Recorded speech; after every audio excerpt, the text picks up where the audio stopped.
Past and Purpose presents Balik sa Puso. This is the story of Joy, a 25-year-old young mother from a small province in Tacloban City, in the Philippines. Joy's world came crashing down on her when her husband abandoned her, leaving her alone with two young children. Cassie, just 2 years old, and Julian, a newborn. With no other choice, Joy made the heart-wrenching decision to leave her children behind and work as a helper in Singapore, hoping to build a better future for them. In Singapore, Joy poured her heart into her work for a kind Indian family.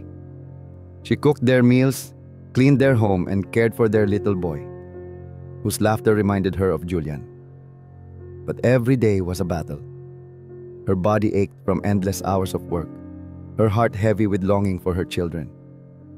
She'd collapse into bed each night, exhausted, dreaming of Tacloban, the sound of her kids' laughter, the warmth of home she couldn't touch.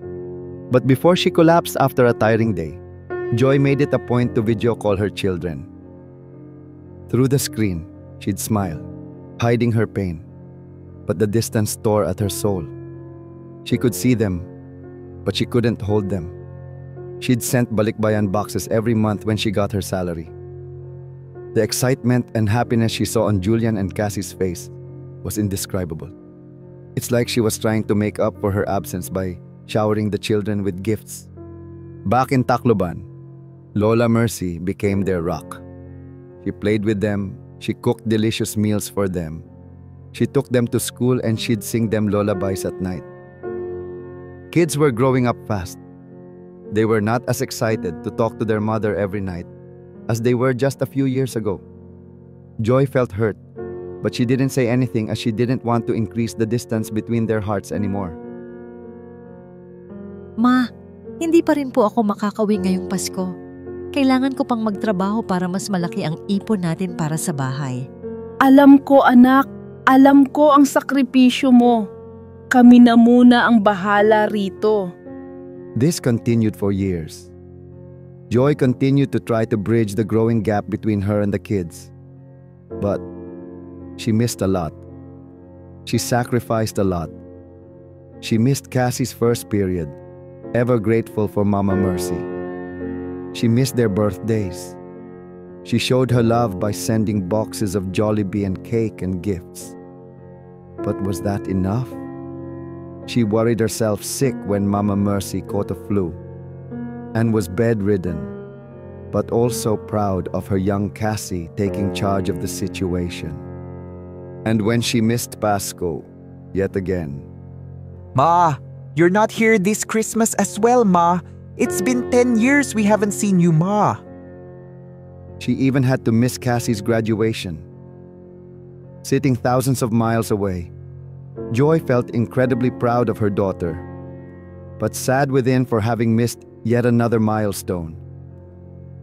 They will understand, she would think. But would they? That night, Julian, now a 12-year-old stepping into the teens soon, asked Lola Mercy, Lola, gusto pa ba talaga kaming makita ni Nay?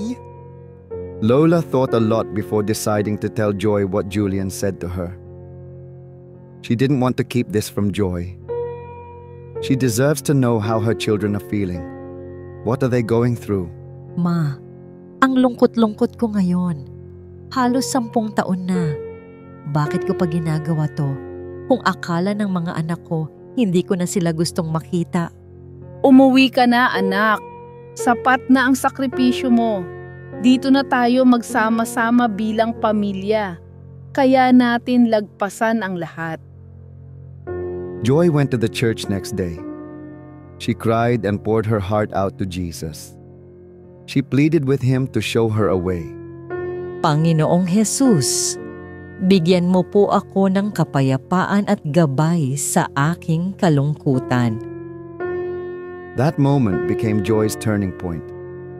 She doubled down, taking part-time jobs every Sunday, eating only rice and sardines from home. She saved and sent back every penny she could, her heart heavy but hopeful, of being able to reunite with her family soon. And then, one day, a big surprise. Oh, Ma! You're back! Julian, Cassie, Mama, yes, I am back. That night, it was a special night. It was a night of love and happiness and forgiveness and clarity. It was a night to remember for all of them. Mga anak, Ma, pasensya na kayo sa akin. 10 taon akong nawala sa inyo. Hindi ako nandito para sa inyo. Sa mga mahahalagang araw, sa mga birthday, sa graduation ni Cassie, sa lahat. Sana mapatawad niyo ako. Nay, hindi mo kailangang mag-sorry. Nandyan ka naman palagi para sa amin, kahit sa video call lang. Alam namin kung gaano ka nagsikap para sa amin. 10 taon kang nagtrabaho para lang sa pamilya natin. Dahil sa'yo, nakapag-aral kami ng maayos. Naging komportable ang buhay namin. At ngayon, may bagong bahay pa kami. Masaya kami dahil sa mga sakripisyo mo. Anak, salamat sa iyong pagsisikap.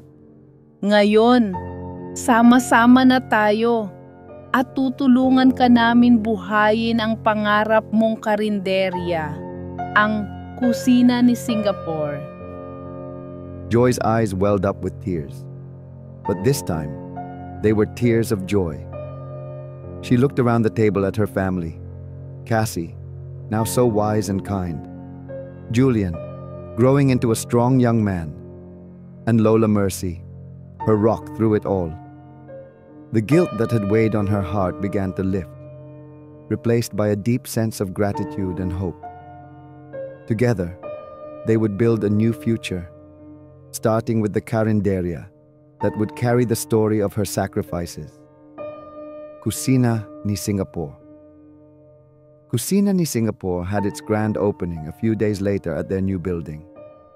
As the family looked at their neighbors laughing heartily and enjoying their Lola's and Mama Joy's tasty food, they felt immense pride and happiness and satisfaction. Maybe it was all worth it. And as they frolicked on the beautiful Julian beach together as a family again, Joy couldn't help but think, home is where the heart is. Thank you so much for watching Balik sa Puso with us. Hope you enjoyed this heartwarming tale of sacrifice and family love. Do like, share, and subscribe to allow us to make more such lovely videos. Goodbye and see you in our next video.